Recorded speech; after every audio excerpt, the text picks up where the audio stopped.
그러나 나의 종 너 이스라엘아, 내가 택한 야곱아, 나의 벗 아브라함의 자손아, 내가 땅 끝에서부터 너를 붙들며 땅 모퉁이에서부터 너를 부르고 내게 이르기를 너는 나의 종이라, 내가 너를 택하고 싫어하여 버리지 아니하였다 하였노라. 두려워하지 말라, 내가 너와 함께 함이라. 놀라지 말라, 나는 네 하나님이 됨이라. 내가 너를 굳세게 하리라. 참으로 너를 도와주리라. 참으로 나의 의로운 오른손으로 너를 붙들리라. 제 53장. 우리가 전한 것을 누가 믿었느냐? 여호와의 팔이 누구에게 나타났느냐?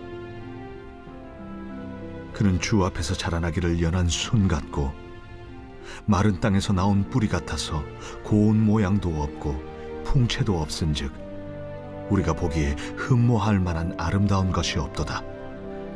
그는 멸시를 받아 사람들에게 버림받았으며 강고를 많이 겪었으며 질고를 아는 자라. 마치 사람들이 그에게서 얼굴을 가리는 것 같이 멸시를 당하였고 우리도 그를 귀히 여기지 아니하였도다. 그는 실로 우리의 질고를 지고 우리의 슬픔을 당하였거늘 우리는 생각하기를 그는 징벌을 받아 하나님께 맞으며 고난을 당한다 하였노라. 그가 찔림은 우리의 허물 때문이요 그가 상함은 우리의 죄악 때문이라. 그가 징계를 받음으로 우리는 평화를 누리고 그가 채찍에 맞음으로 우리는 나음을 받았도다. 우리는 다 양 같아서 그릇 행하여 각기 제 길로 갔거늘 여호와께서는 우리 모두의 죄악을 그에게 담당시키셨도다. 성도 여러분 안녕하세요. 오늘도 말씀으로 승리하는 은혜가 저와 여러분들 위해 함께 있기를 주님의 이름으로 축원드립니다. 우리가 이제 이사야서 어제까지 여행을 다 마쳤고요. 오늘은 이사야서 전체에 대한 의미를 좀 살펴보면서 또 전체 리뷰하는 그런 시간들을 좀 갖고 또 내일 우리가 예레미야서의 또 여행 전의 지도보기 함께 하도록 하겠습니다. 앞에서 우리가 잠깐 봤지만 이 이사야서의 제가 중요한 핵심 구절 두 군데를 찾으라면 41장 8절에서 10절 그러나 나의 종 너 이스라엘아, 내가 택한 야곱아, 나의 벗 아브라함의 자손아, 내가 땅끝에서부터 너를 붙들며 땅 모퉁이에서부터 너를 부르고 내게 이르기를 너는 나의 종이라, 내가 너를 택하고 싫어하여 버리지 아니하였다 하였노라. 두려워하지 말라, 내가 너와 함께함이라. 놀라지 말라, 나는 내 하나님이 됨이라. 내가 너를 굳세게 하리라. 참으로 너를 도와주리라. 참으로 나의 의로운 오른손으로 너를 붙들리라. 아멘 하는 이 구절과 또 한 구절 53장 5절에서 6절입니다. 그가 찔림은 우리의 허물 때문이요 그가 상함은 우리의 죄악 때문이라. 그가 징계를 받음으로 우리는 평화를 누리고 그가 채찍에 맞음으로 우리는 나음을 받았도다. 우리는 다 양 같아서 그릇 행하여 각기 제 갈 길로 갔거늘 여호와께서는 우리 모두의 죄악을 그에게 담당시키셨도다. 아멘 하면서 오늘 우리를 회복하시고 또 메시아를 보내시는 소망을 주시는 그런 하나님의 은혜 회복의 부분들을 이 이사야서의 핵심 구절들로 삼았습니다. 왜 이랬는지는 이제 우리가 그동안 이 여행을 통해서 여러분들도 충분히 아실 거라 믿습니다. 그래서 제가 이사야를 처음 시작하면서 이 이사야를 키워드로 두 개로 좀 나눠보자면 이렇게 이야기했어요. 첫 번째는 정의와 심판의 하나님, 그리고 사랑과 회복의 하나님의 모습을 교차적으로 잘 보여주는 책이다 라고 했습니다. 이게 성경과 똑같이 성경 66권으로 되어 있는 것처럼 이사야서도 66장으로 되어 있거든요. 구약도 마찬가지로 39권이 구약, 39 해서 구약인데 1장부터 39장까지가 심판에 대한 내용, 그리고 40장에서부터 66장까지 27장이 27권이 시작인 것 같이 이 40장에서부터 66장까지 27장이 하나님의 은혜와 회복에 대한 구원에 대한 내용이었음을 그래서 그걸 교차적으로 잘 보여주는 책이 이사야서다라고 할 수 있고요. 또 하나 중요한 건 그저 회복, 그저 구원이 아니라 메시아를 기다리게 하는 소망의 책이기 때문에 이 이사야서가 굉장히 중요하다라는 것들을 또 여러분 기억하실 수 있을 겁니다. 그래서 우리도 오늘도 마찬가지로 우리가 6가지 정도의 의미들을 좀 되짚어 보면서 이사야 전체를 우리가 함께 좀 리뷰해 보는 시간들을 가졌으면 좋겠습니다. 자, 먼저 첫 번째, 세상의 대세에서 벗어나 남은 자가 되라 라고 하는 것이 이사야의 아주 굉장히 중요한 주제 중에 하나입니다. 그래서 이사야서의 가장 중요한 주제 중에 하나가 바로 이 남은 자 사상입니다. 사실 이사야서는 66장으로 이루어져 있는데 1장에서부터 39장은 온통 심판에 대한 이야기입니다. 이 심판은 하나님의 선민인 남유다와 북이스라엘의 백성들마저도 피할 수가 없었어요. 그러나 하나님은 자신의 선민과 또 만민들 중에서 모두를 심판하고 완전히 멸절하지는 않으십니다. 오히려 자신의 백성 중에 일부를 남겨놓으시고 이들을 통해 하나님의 구원과 회복의 역사를 다시금 만들어 가실 것을 약속해 주시는 거예요. 이런 남은 자 사상은 이사야서에서 계속적으로 등장합니다. 이사야서에서는 이러한 남은 자 사상이 직접적으로 드러났지만 사실 성경 전체에서도 계속해서 이 신앙이 남은 자들에게서 남은 자들에게로 전수되었음을 오늘 우리가 좀 기억할 필요가 있어요. 이제 이야기를 해볼게요. 노아 시절 대홍수의 심판 때도 하나님은 온 세상을 물로 심판하실 때 노아의 가족만은 남겨두셔서 자신의 역사를 이어가십니다. 그들도 남은 자들이에요. 하나님은 이후에 거대한 애굽 땅에 70여 명의 야곱의 가정을 남겨두심으로 출애굽과 구원의 발판을 만들어 두셨습니다. 이들도 남은 자들이에요. 또 미디안의 13만 대군이 이스라엘로 쳐들어왔을 때 하나님은 기드온의 1만 대군이 모인 군사 중에서도 300명만 남겨서 하나님의 승리를 이루어내십니다. 이 300명도 하나님의 남은 자들, 군사들이에요. 북이스라엘의 가장 악한 왕 아합과 이세벨이 하나님을 섬기는 자들을 모조리 죽이고 박해하는 가운데서 홀로 남아 괴로움을 토로하는 엘리야 선지자 앞에 하나님은 뭐라고 하시냐? 내가 바알에게 무릎 꿇지 않은 7,000명의 사람들을 남겨두었다 라고 알려주시는 거예요. 예수님께서도 하늘로 승천하신 이후에 12명의 제자와 500여 명의 성도들을 남기셔서 이들을 통해, 이 남은 자들을 통해 하나님의 복음이 전 세계에 퍼지는 놀라운 역할을 하게 하시는 겁니다. 이러한 흐름이 성경 전체에 남겨져 있는 남은 자 사상이라고 할 수 있어요. 그리고 여전히 우리 성도들은 세상의 거대한 흐름에 편입되지 않고 믿음이라고 하는 영역에 남겨진 자들로 살아갑니다. 그럼 하나님은 왜 이렇게 남겨진 사람들로 일을 하시는 것일까요? 하나님의 편이 다수나 대세가 되면 안 될까요? 그러나 한편 생각해 보자면 사람들은 수에 연연합니다. 얼마나 많은가, 얼마나 세력이 큰가가 인간의 당장의 관심사입니다. 그래서 수가 많으면, 그게 대세면 거기를 따라가는 게 일반적인 우리 인간들의 속성이에요. 그러나 하나님은 수에 연연하지 않으십니다. 그것이 소수일지라도 심지어 단 한 명밖에 남아있지 않다 하더라도 하나님은 그 마음의 중심이 온전히 선 몇 명을 사용하셔서 하나님의 구원의 역사를 이루어 가십니다. 그래서 이사야 시대에도 초대교회에도 그리고 지금도 하나님은 세상의 거대한 물결을 거슬러 여전히 하나님을 전심으로 섬기고 사랑하며 살아내는 자들을 찾고 계시는 거예요. 이사야서는 계속해서 그런 진심으로 남겨진 자들이 결국 구원의 주인공이 될 것임을 이야기합니다. 물론 하나님은 그 남겨진 자들을 통해 결국 온 세상에 복음의 승리를 전하게 하실 거예요. 그러므로 오늘 우리가 그런 남은 자들의 편에 남아 진심으로 하나님을 사랑하고 섬기며 여전히 삶을 살아내는 귀한 신앙인들이 되기를 간절히 소망합니다. 이게 이사야서가 오늘 우리들에게 주는 첫 번째 강렬한 메시지예요. 자, 두 번째, 하나님은 예전에도 오늘도 여전히 온 세상과 열방을 사용하셔서 역사를 이루어 가신다라는 점입니다. 이사야서와 앞으로 우리가 계속해서 볼 또한 또 다른 예언서들, 선지서들에는 하나님의 선택된 백성인 이스라엘, 즉 남유다와 북이스라엘에 대한 이야기뿐만 아니라 그 당시 주변 나라들에 대한 이야기가 자주 등장합니다. 이사야서만 하더라도요, 기억나시죠? 그 당시 패권을 잡고 있던 아수르, 아시리아를 비롯하여 또 남유다를 멸망시킬 바벨론, 블레셋, 모압, 아람, 구스, 애곱, 에돔, 아라비아, 두로 등 10개국의 주변 나라들에 대한 심판과 예언의 말씀이 등장합니다. 나중에 같이 보겠지만 다니엘서에는요, 심지어 로마에 대한 예언까지도 등장합니다.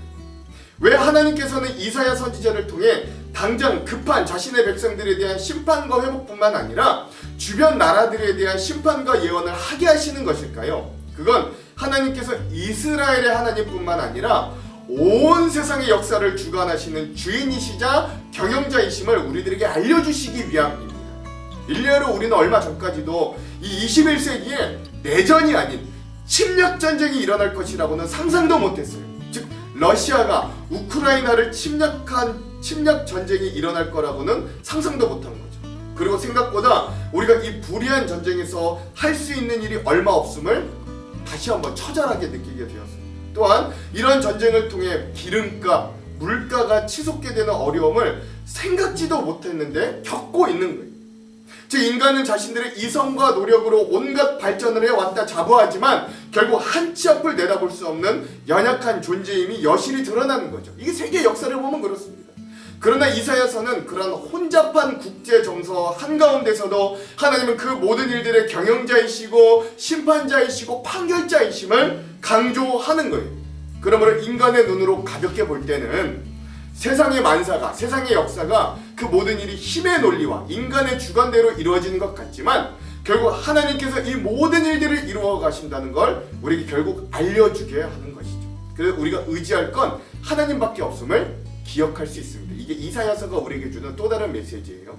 세 번째, 하나님의 심판은 선민과 또 하나님이 사용하셨던 심판의 도구와 이방인에게도 동일히 맹렬하다라는 경고도 우리들에게 해주는 겁니다.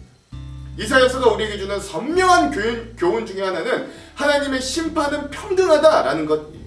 특별히 이사야서 초반부 1장에서부터 12장까지를 살펴보면 하나님은 이제 자신의 선택된 민족이었던 남유다와 북이스라엘에 대해 심판과 멸망을 선포하시는 모습을 보게 됩니다. 특별히 자신들을 스스로 거룩하다고 자부하였던 남유다 백성들에 대한 심판과 멸망에 대한 예언은 다른 이방 민족들의 심판 예언과 비교해도 동일하게 맹렬하였고 공포스러운 것이었어요. 즉 우리는 이런 사실들을 통해 한 가지를 깊이 깨달아야 하는데 우리의 죄의 문제와 그 죄에 대한 책임을 우리가 아무리 예수 그리스도로 구원받은 자라고 해도 가볍게 여기면 안 된다라는 것이에요. 오늘 우리는 은혜와 용서의 하나님에 대해서 하도 많이 듣고 하도 많이 배우다 보니까 오늘 우리가 거듭나거나 예수 그리스도를 만나고 난 이후에도 여전히 짓고 있는 죄의 문제에 대해 때로는 스스로 너무 관대하게 여기는 점들이 없지 않아 있습니다. 오히려 이미 용서받았다 여기기 때문에 너무 쉽게 죄를 짓기도 합니다. 그런데 생각해보면 이사야서에 등장하고 책망받았던 이 남유다 백성들, 선민들도 우리와 비슷한 생각을 가졌던 것 같아요. 그들도 하나님을 우리 못지않게 섬겼고 예배와 금식과 예물에는 오히려 우리보다 더 열정적인 사람들이었습니다.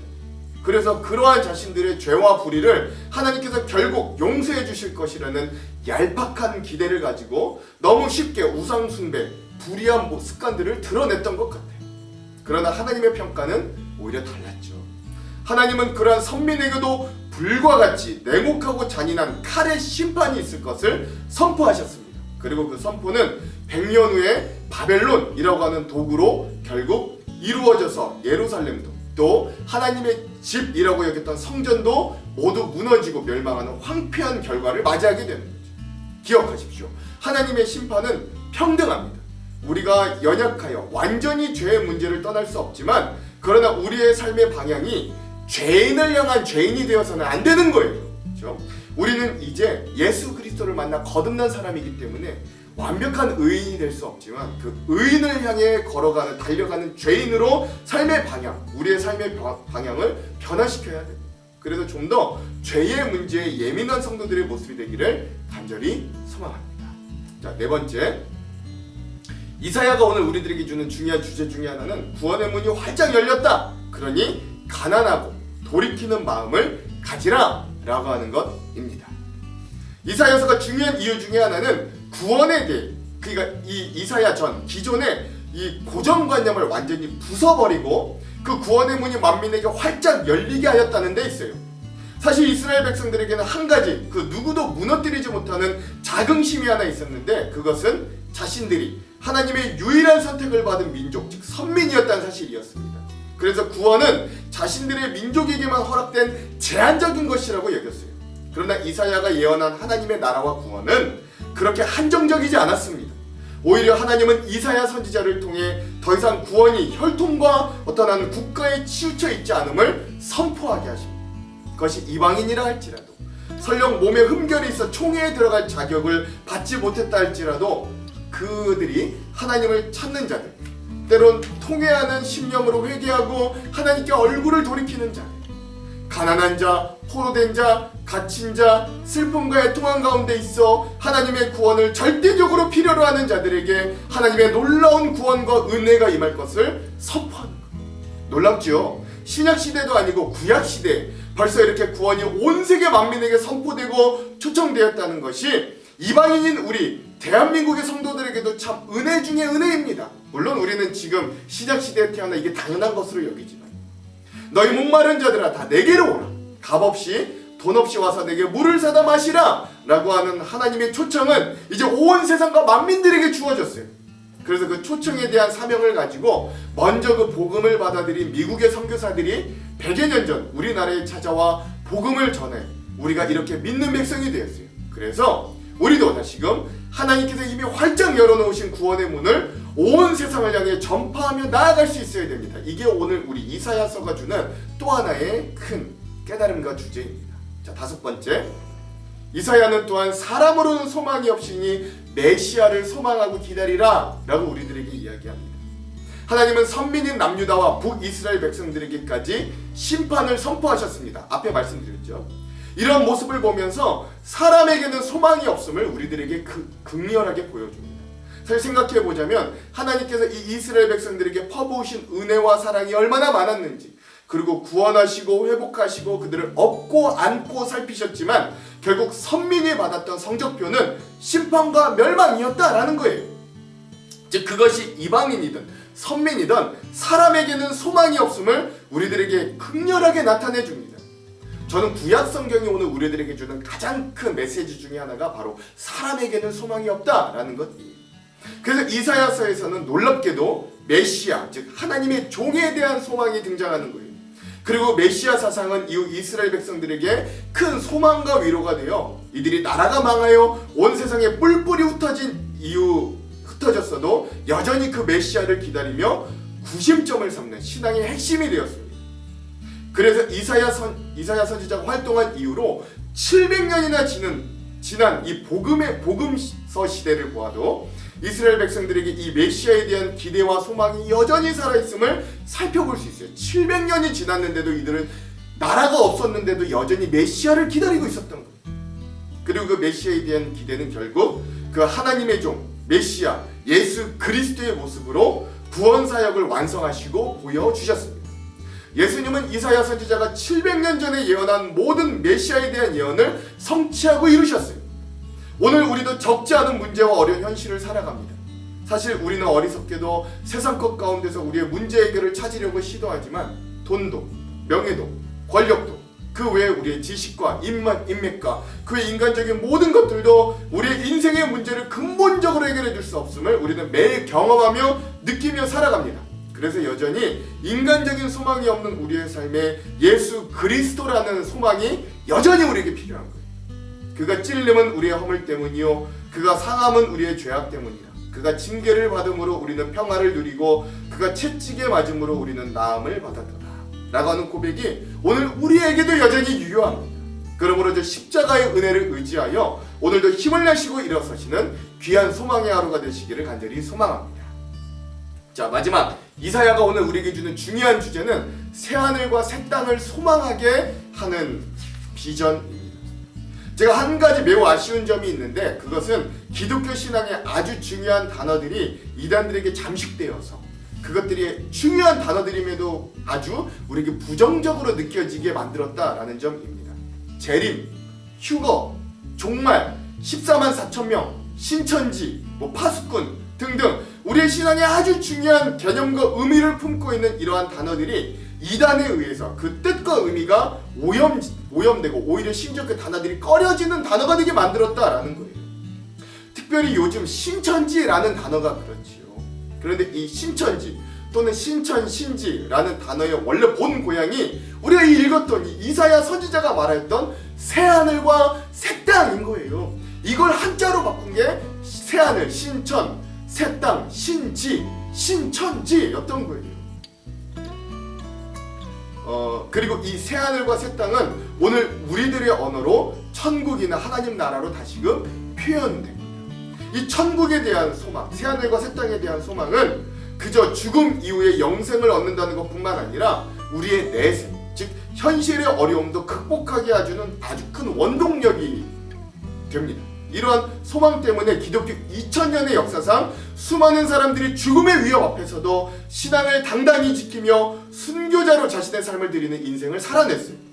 그래서 이러한 새하늘과 새 땅, 이 신천지에 대한 이단 말고요, 진짜 이 이사야 선지자가 말한 새하늘과 새 땅에 대한 기대와 소망이 이사야 선지자의 예언으로부터 흘러나와 아주 구체적으로 주어졌다는 건 참으로 큰 의미가 있는 거예요. 그래서 우리는 지금도 죽음 이후의 영생과 영원한 죽음으로 우리 삶이 갈라질 것을 기대하며 우리가 영원한 생명을 하나님과 함께 누리기를 소망하며 이 땅에서도 굳세게 믿음을 지키며 살아갑니다. 그러니까 우리는 죽음 이후에 영원한 생명과 영원한 죽음으로 갈라진다라는 걸 안다라는 거죠. 그걸 소망한다. 그래서 어제 제가 말씀드린 대로 우리는 이 땅에서 살아가면서도 주 예수와 동행하며 그 어디나 천국과 같은 삶을 살아낼 수 있어야 됩니다. 상황과 환경이 좋아서 돈이 많아서 성공을 해서 천국이 아닙니다. 그것이 어떤 상황과 환경이든 주 예수와 동행함으로 이 땅에서도 천국을 맛볼 수 있는 거예요. 이러한 새하늘과 새 땅을 우리의 삶 한가운데서도 종종 맛보며 살아갈 수 있는 성도들이 되기를 원합니다. 그 소망으로 우리의 힘겹고 어려운 삶을 이겨낼 수 있는 귀한 소망의 사람들이 되기를 원합니다. 이게 이사야가 오늘 우리에게 주는 귀한 주제다라는 것들을 기억할 수 있었으면 좋겠습니다. 그럼 제가 잠깐 기도할게요. 하나님, 여러 우여곡절들이 있었지만 그래도 우리가 이렇게 이사야 여행을 또 잘 마무리할 수 있도록 인도해 주시니 감사합니다. 이 이사야서를 통하여 우리에게 주신 귀한 메시지와 은혜들을 우리가 다시 한번 기억합니다. 오늘 또한 우리 각자에게 따로따로 또한 허락하여 주신 그 각자들의 은혜도 기억하며 우리가 믿음으로 한층 더 성숙할 수 있도록 인도하여 주시옵소서. 내일부터 시작될 예레미야의 여행 가운데서도 하나님 지혜를 주시고 은혜로 함께하여 주시옵소서. 코로나와 또 삶의 여러 가지 문제와 기도의 제목들로 하나님 앞에 서는 우리 모두에게도 하나님 은혜와 능력으로 함께하여 주시옵소서. 그렇게 하실 주님을 믿고 의지하고 기대하며 예수님 이름으로 기도합니다. 아멘. 오늘은 이 영상 이후에 예수전도단의 내 영혼이 은총 입어 이 찬양을 듣고 이 영상을 마무리하도록 하겠습니다. 내일 예레미야 여행전 지도 보기도 여러분 기대해 주십시오. 그럼 사랑하는 성도 여러분, 오늘 하루도 말씀으로 승리하십시오. 사랑하고 축복합니다.